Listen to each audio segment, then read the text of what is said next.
Hola, estudiantes y profesores.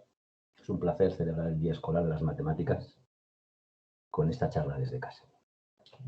La virtualidad tiene la ventaja de que las tareas se pueden realizar en cualquier lugar y en cualquier momento. En este caso, al ser una charla grabada, tiene el inconveniente de no poder interactuar cara a cara. ¿Por qué estudiar matemáticas en la enseñanza obligatoria? Esta pregunta se la pueden hacer los estudiantes. Y yo siempre les digo que las matemáticas son bellas, son divertidas y encima son útiles. Pero claro, esa percepción no la tienen muchos de ellos, seguramente por sus experiencias previas. Además, también les digo que con las matemáticas y con el resto de asignaturas podemos desarrollar el pensamiento analítico y reflexivo, pero para ello es preciso tomar conciencia y actuar en consecuencia. Si nos limitamos a realizar ejercicios mecánicos y repetitivos, no parece que sea la forma de conseguirlo.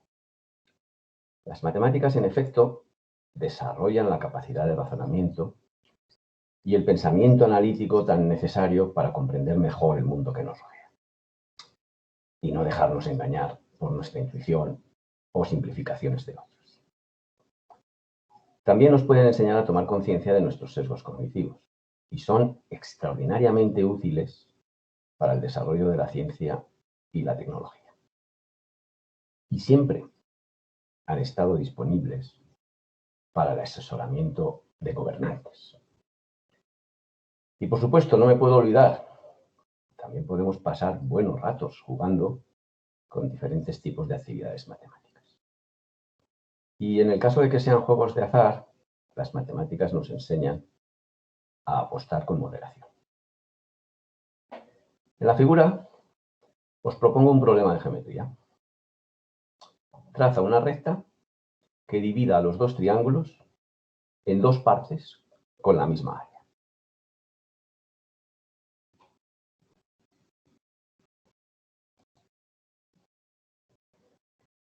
Las diferentes formas de construir el conocimiento conectando conceptos y estrategias de resolución de problemas constituyen el razonamiento.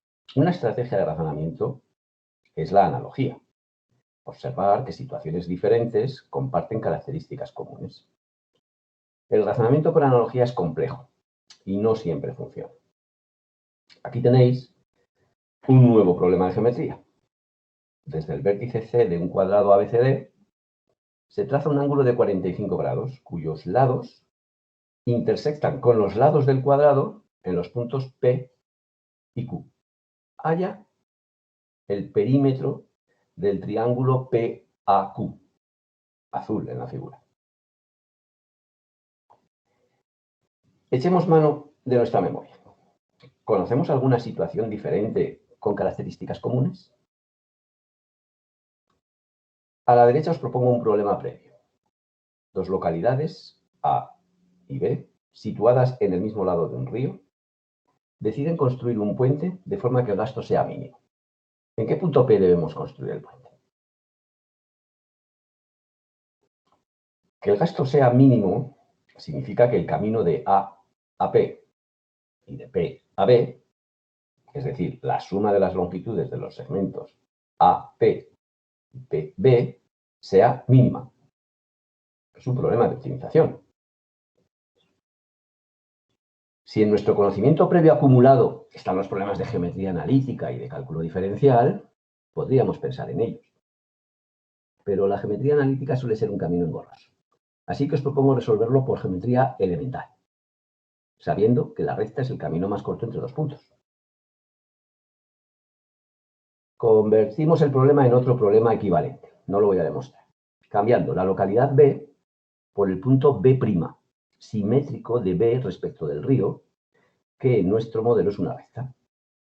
La parte inferior de la figura, de la derecha, podéis ver la solución. El punto P donde construir el puente es el punto de intersección del río y la recta que une A y B', camino más corto entre dichos puntos. Volvamos al problema inicialmente propuesto. En primer lugar, podemos pensar que el enunciado del problema es ambiguo, pues no especifica cómo se traza el ángulo de 45 grados. Y se presupone, por tanto, que es tal y como se ve en la figura. Es decir, dejando en el cuadrado dos ángulos iguales a cada lado. Por otra parte, observar que el enunciado del problema no nos da medidas de ningún lado y nos pide hallar un perímetro. La mayoría de los alumnos dirán que faltan datos. ¿Qué es medir la longitud de un segmento? Necesitamos una unidad de medida. Pues tomemos el lado del cuadrado como unidad de medida. Así que la longitud del lado del cuadrado mide 1. Y ahora apliquemos lo que h'emos aprendido. Construimos el triángulo simétrico del triángulo CBQ, con dos lados rojos en la parte inferior de la figura de la izquierda. Es fácil demostrar que dichos triángulos son congruentes, o si lo preferís, iguales. Llamemos X a la medida de la longitud del segmento BQ. Por tanto, QQ' mide 2X. Y entonces, los lados del triángulo PAQ, que es rectángulo, miden los catetos 1 menos X y 1 menos X. Y consecuentemente, y la hipotenusa 2X. Y consecuentemente, el perímetro es igual a 2. Es decir, el doble del lado del cuadrado. ¿Y si el enunciado no es ambiguo y no nos dejamos llevar por la figura? Tenemos que aprender que en geometría, como en la vida misma, no debemos dejarnos llevar por lo primero que vemos.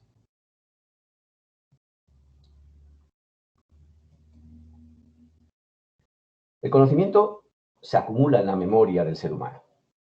No confundir con estudiar de memoria, que consiste en acumular información que tarde o temprano se olvida.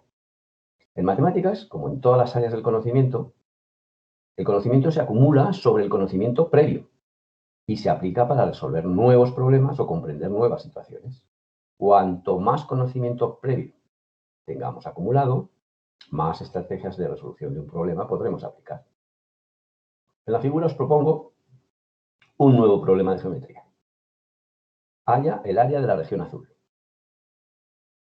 Observad un cuadrado dividido en 4 regiones que comparten un vértice, punto interior del cuadrado, desde el cual se han trazado segmentos a los puntos medios de los lados del cuadrado. Nos dan el área de las otras 3 regiones. Y a la derecha podéis ver un concepto geométrico, la mediana de un triángulo. La mediana de un triángulo es el segmento que une un vértice con el punto medio del lado opuesto. Acumulemos más conocimiento sobre la mediana. Es fácil demostrar que la mediana de un triángulo lo divide en 2 triángulos con la misma área. Este conocimiento acumulado lo vamos a aplicar para resolver nuestro problema. Pero en el cuadrado no vemos ningún triángulo y consecuentemente ninguna mediana. En geometría hemos aprendido lo útil que es trazar algún objeto auxiliar. Desde el punto interior, vértice de las 4 regiones, trazamos segmentos a los 4 vértices del cuadrado. Y ahora sí podemos ver 4 triángulos y sus medianas. Y por tanto podemos aplicar nuestro conocimiento sobre las medianas de un triángulo. Lo aplicamos a los 4 triángulos. ¿Pero por dónde empezar? En matemáticas, como en la vida, podemos tener diferentes caminos para llegar a la solución. Y también puede ocurrir que algunos caminos no nos lleven a la solución, o sean caminos más engorrosos. En nuestro caso, voy a empezar por el triángulo de la izquierda, que está dividido en 2 triángulos, uno blanco y otro azul, y que sabemos, gracias a nuestro conocimiento acumulado, que tienen la misma área, y que voy a llamar X.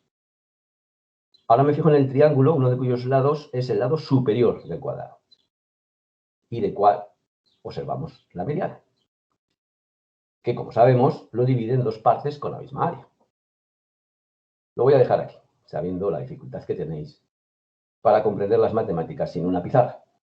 Seguid vosotros en otro momento. Otro tipo de razonamiento es el razonamiento inductivo, que no siempre funciona. Qué manía tienen algunos de generalizar.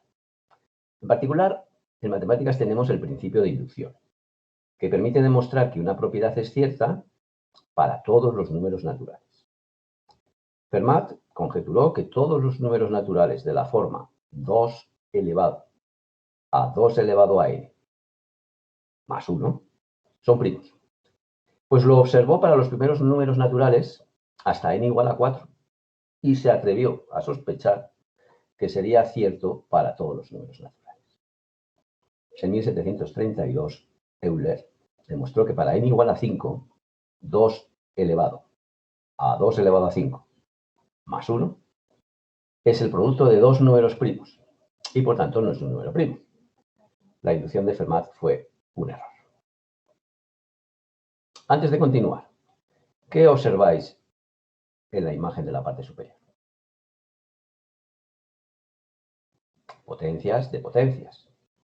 Y observad que los paréntesis son imprescindibles. Pues 2 al cuadrado a la n no es lo mismo que 2 elevado a 2 elevado a n. Si lo escribimos sin paréntesis, resulta una expresión ambigua, a no ser que convengamos un orden de prioridad. ¿Os suena esto de algo? Volvamos a la generalización. Un empeño muy matemático, que nada tiene que ver con la manía de algunos. En el problema de la diapositiva anterior, nos podemos preguntar dónde usamos que la región parcelada es un cuadrado. ¿Y si fuera un cuadrilátero cualquiera?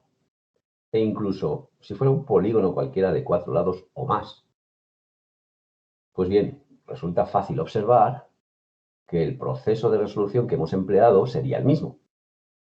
Acabamos de generalizar el problema.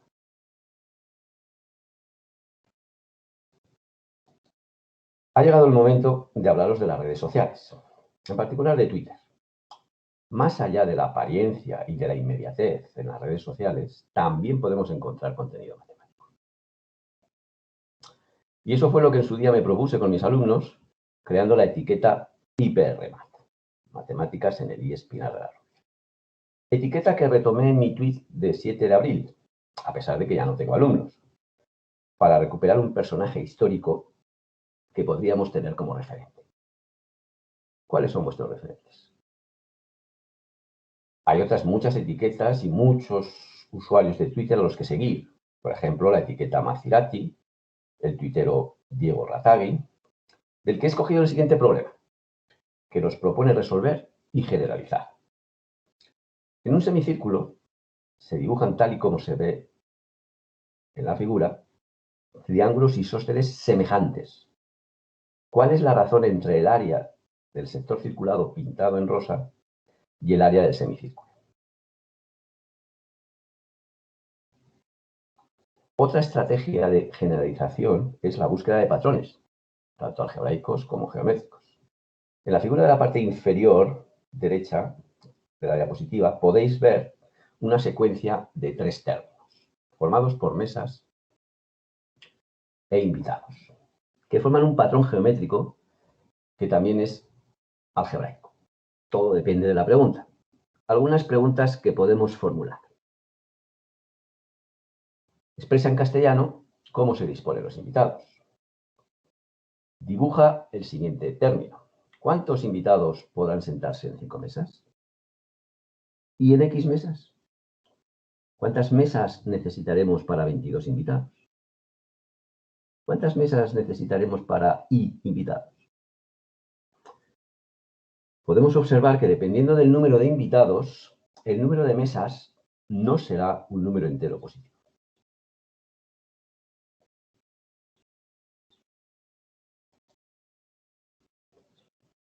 En la primera clase de primero de bachillerato propongo a mis alumnos resolver la ecuación AX igual a B.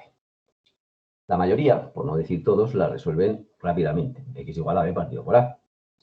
Seguramente nunca han visto una ecuación así, pero entienden que X es la incógnita, número desconocido que buscamos.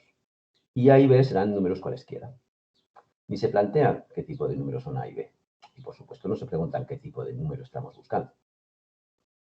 En matemáticas, a los números conocidos cualesquiera, A y B, los llamamos parámetros. De nuevo, una generalización. Ha llegado el momento de desarrollar el pensamiento analítico y no precipitarse en la respuesta. No podemos quedarnos en la superficie, hay que profundizar y tener en cuenta todos los casos posibles. Una lección para la vida. Amir Sofimaz nos propone en Twitter un problema sobre una ecuación irracional con un parámetro. La idea para resolver este tipo de ecuaciones se enseña en cuarto de ESO y consiste en elevar al cuadrado ambos miembros de la ecuación, observando, muy importante, que la ecuación obtenida no es equivalente, pero las soluciones de ambas ecuaciones están relacionadas. En este caso, habrá que elevar al cuadrado 2 veces. Y me pregunto si algún alumno de bachillerato será capaz de llegar a la ecuación polinómica de cuarto grado que veis en la diapositiva. Requiere mucha concentración y revisión. Tanto esfuerzo para llegar a una ecuación polinómica de cuarto grado con un parámetro. Ha llegado el momento de usar otra estrategia de resolución de un problema. Cambiar el contexto. En este caso, de ecuación a función. Y también cambiemos de herramienta, en este caso de lápiz y papel, a un programa informático. ¿Reconocéis el programa informático cuya imagen está en la diapositiva?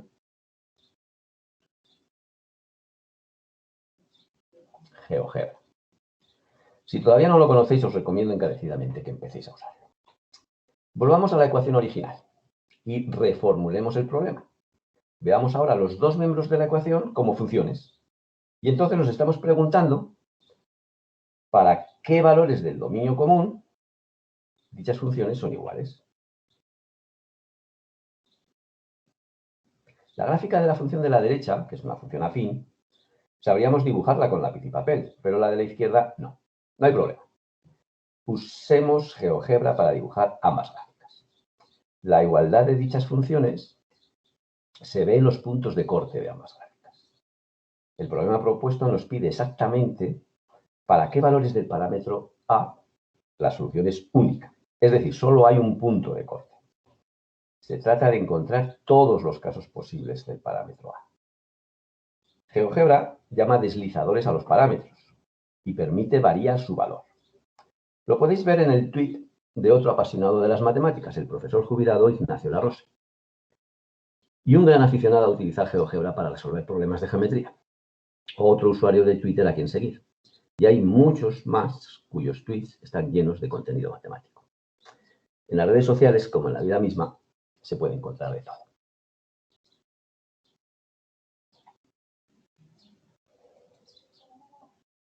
Las matemáticas crean modelos para comprender la complejidad del mundo.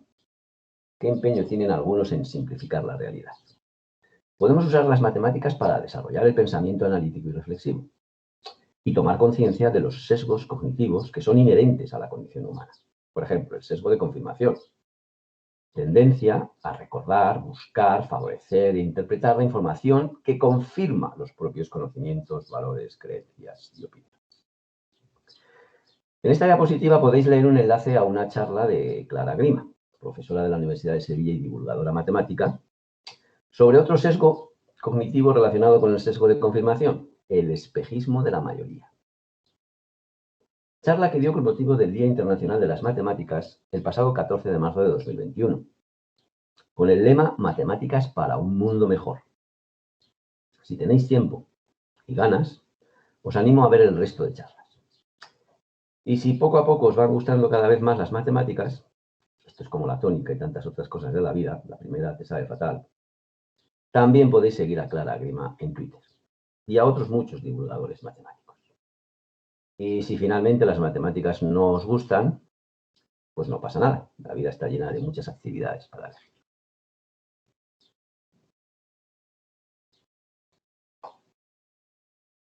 Las matemáticas también nos enseñan algo muy útil para la vida. Las apariencias engañan. ¿Qué veis en la imagen?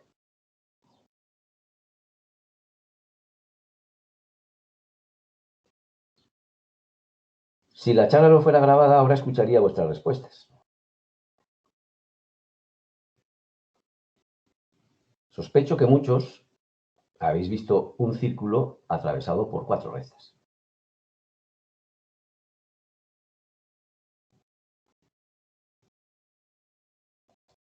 Sorpresa. Son 2 parábolas que se cortan en 4 puntos que están en una misma circunferencia.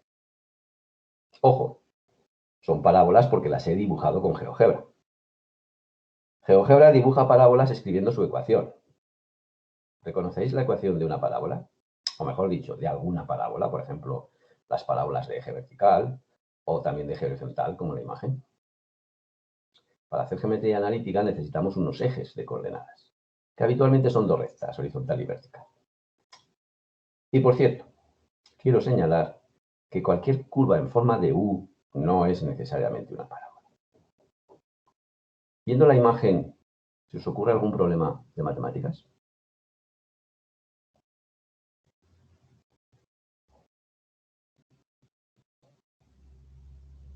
Y las matemáticas también son divertidas, o al menos algunos nos sirven para pasar un buen rato. Os propongo hacerlo con el acertijo del puente. 4 hombres con una linterna podrán cruzar de noche completamente a oscuras un puente que solo soporta a 2 personas a la vez en 15 minutos, sabiendo que los tiempos que tardan cada uno de ellos en cruzarlo son 1, 2, 5 y 8 minutos. Este acertijo del puente apareció por primera vez en un libro de pasatiempos matemáticos en 1981. Y me recuerda a otro muy anterior del siglo XVIII, el problema de los puentes de Königsberg, que fue resuelto, como no, por Euler, y que daría lugar a una nueva rama de las matemáticas, la teoría de grafos. Insisto, en otro momento más relajado, ved el vídeo de Clara Grima, experta en teoría de grafos. Rama de las matemáticas que consigue resolver problemas que aparecen en la logística, la robótica, la genética, la sociología, el diseño de redes y el cálculo de rutas óptimas, entre otras muchas aplicaciones.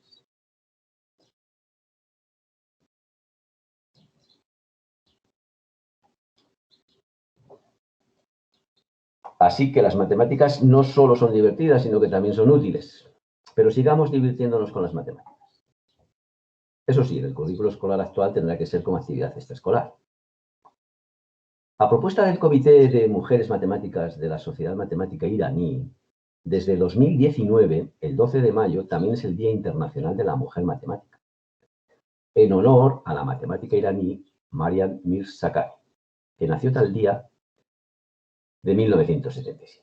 Y es la primera y única mujer en haber recibido la medalla Fields. La cuenta de Twitter Great Women of Mathematics nos propone cada día un problema sacado de uno de los muchos calendarios de matemáticas que hay. Por ejemplo, el calendario de la Sociedad Matemática Americana nos ofrece para cada día del año un hecho matemático divertido, un fragmento de la historia de las matemáticas, una obra de arte hecha con matemáticas, un rompecabezas u otra actividad para disfrutar con las matemáticas. Está realizado por Evelyn Lamb, escritora independiente de matemáticas y ciencias. Cada vez más son las mujeres matemáticas.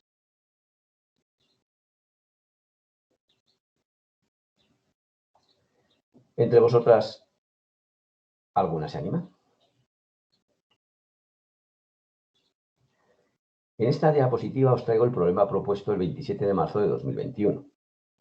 Halla la suma de los coeficientes de x a la cuarta más x al cubo menos x al cuadrado más x más 1, todo ello al cubo.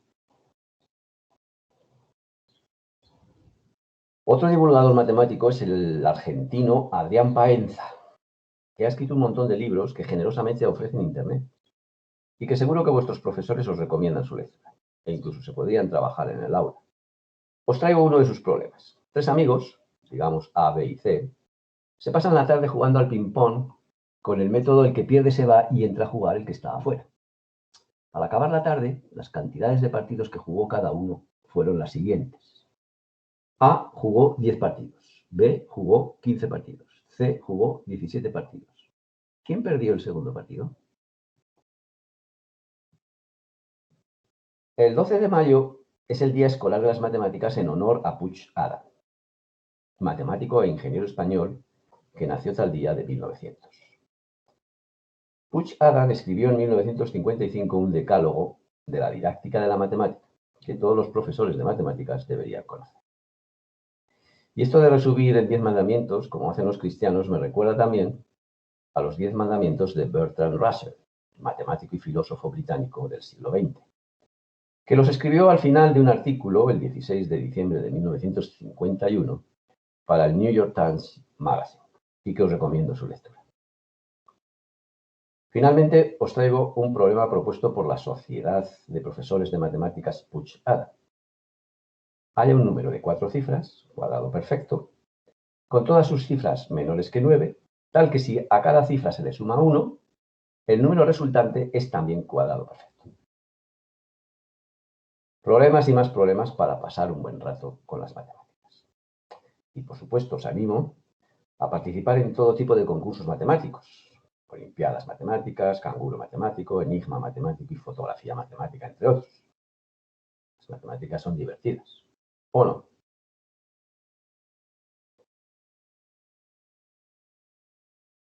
Entre los pasatiempos matemáticos tenemos los juegos de azar.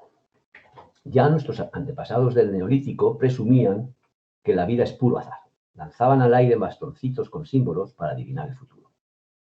Entonces era un acto irracional que se ha ido desarrollando en las mal llamadas ciencias ocultas, como el tarot, la astrología, la numerología o la magia, y que aún perduran en nuestros días. Todavía debería pasar un largo tiempo hasta la aparición de la teoría de la probabilidad, que surgiría en la correspondencia epistolar entre dos matemáticos del siglo XVII, Pascal y Fermat, al intentar resolver problemas surgidos en los juegos de dados tan frecuentes en aquella época. De nuevo, un pasatiempo matemático dio lugar a una teoría matemática. El matemático alemán de origen ruso, Cantor, escribió en su tesis doctoral que en las matemáticas el arte de hacer preguntas es más valioso que resolver problemas. ¿Qué preguntas haríais si os dicen que la probabilidad de que una vacuna te produzca un efecto secundario grave en las primeras semanas es prácticamente nula? ¿O que la probabilidad de que un rayo impacte contra una persona es de 1 entre 1.000.000? Ya en el siglo XVI, los gobernantes europeos se dieron cuenta de la gran afición a apostar en los juegos de azar de sus conciudadanos, lo que llevaría a la creación de la lotería para aumentar los ingresos del erario público. Mickey, profesor de matemáticas, recluta a 5 estudiantes brillantes y usa sus habilidades para ganar millones de dólares en el blackjack en Las Vegas. ¿Título de la película? Voltaire se hizo rico jugando a la lotería con ayuda de un amigo matemático, Charles-Marie de la Condamine, aprovechando un error de la lotería creada por el gobierno francés en 1728. Y en la actualidad seguimos apostando a juegos de azar esperando hacernos ricos. Vana ilusión. La probabilidad de acertar 6 números en la primitiva es aproximadamente 0,000000007. 7 ceros. Es decir, si jugamos 10 millones de veces, no acertaríamos nunca la combinación ganada. Las matemáticas nos enseñan a no obsesionarnos con los juegos de azar. Si queréis apostar en juegos de azar, jugad con moderación.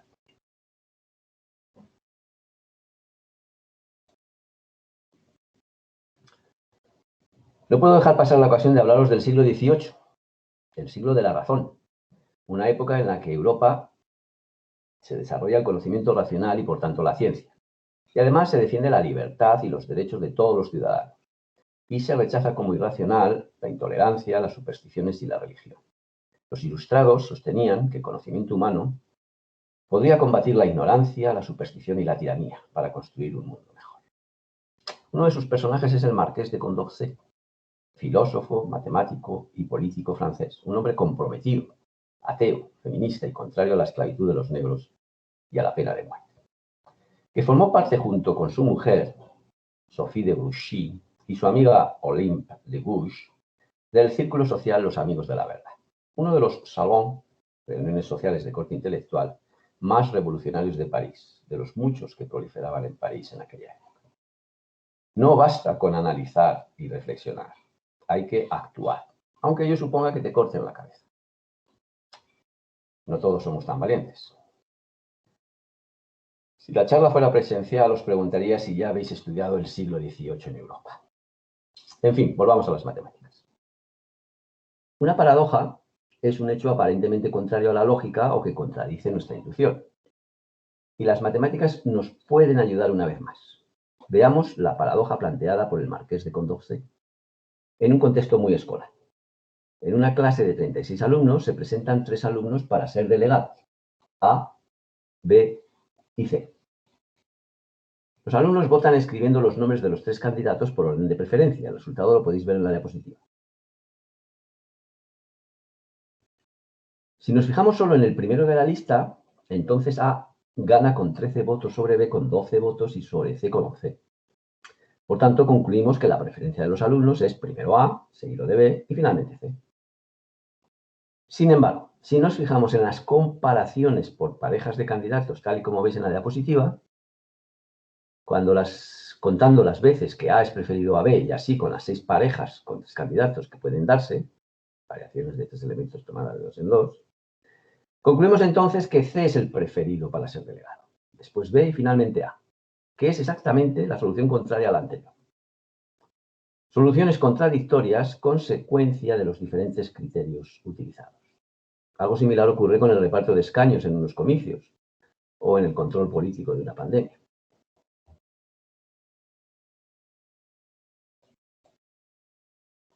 A lo largo de la historia, los gobernantes han contado con el asesoramiento de los mejores científicos de su época.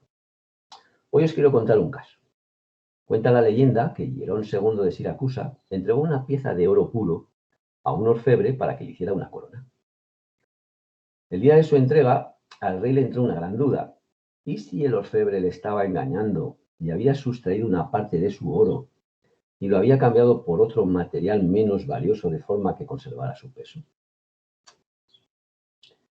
El rey, para salir de dudas, llamó a Arquímedes, que ya había construido máquinas para la defensa militar de la ciudad. Los seres humanos siempre peleándose. Y este resolvió el problema con gran facilidad gracias al conocimiento acumulado que tenía. Pues seguro que conocéis la historia de la bañera. Me estoy refiriendo al famoso principio de Arquímedes. Todo cuerpo sumergido en un fluido experimenta un empuje vertical igual al peso del fluido desalojado. Con dicho principio, y sabiendo que la densidad de una sustancia, la masa por unidad de volumen, es una característica de cada material, en nuestro caso resulta sencillo calcular la densidad del oro puro, 19,32 gramos por centímetro cúbico. Así pues, bastará con calcular la densidad de la corona, y si es menor que 19,32 gramos por centímetro cúbico, no habrá ninguna duda de que el orfebre está engañando al rey. ¿Cómo calcular la densidad de la corona? La idea genial de Arquímedes es pesar la corona sumergida en agua.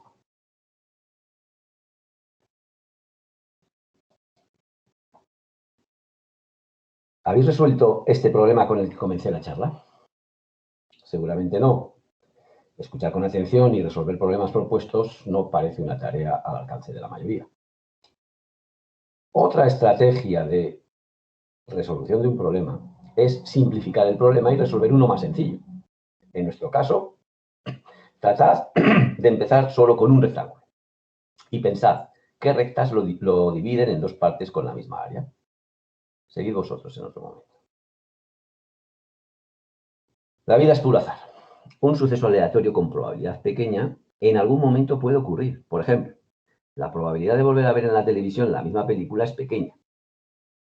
Y no hace mucho volví a ver, y esta vez completa, Cadena de Favores. ¿Es posible un mundo mejor? No basta con desear, hay que ser valientes y pasar a la acción, aunque te expongas a que te corten la cabeza. Confieso que yo no lo soy, amo demasiado a mi cabeza. ¿Os atrevéis vosotros? La sociedad necesita valientes que luchen por un mundo mejor. Quiero terminar esta charla con una reflexión. Las matemáticas están hechas por seres humanos y no podemos olvidar la condición humana. Suscribo la reflexión de Aristóteles. educar la mente sin educar el corazón no es educar en absoluto. ¿Os imagináis que Arquímedes se hubiera conchavado con el orfebre? ¿De qué sirve ser tan inteligente si usas tu inteligencia para hacer el mal? Queda mucho camino por recorrer. Así pues, no basta con desarrollar el pensamiento analítico y reflexivo.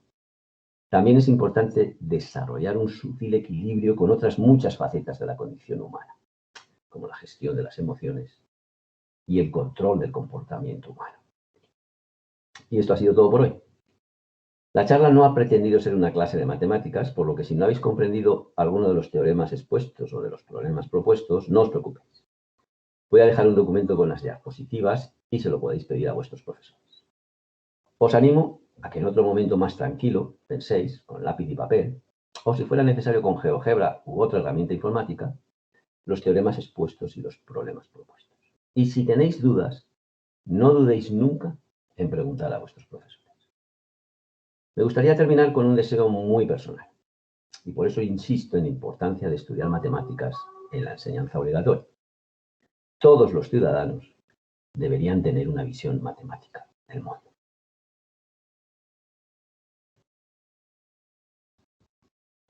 Os dejo con una última diapositiva. Leedla vosotros.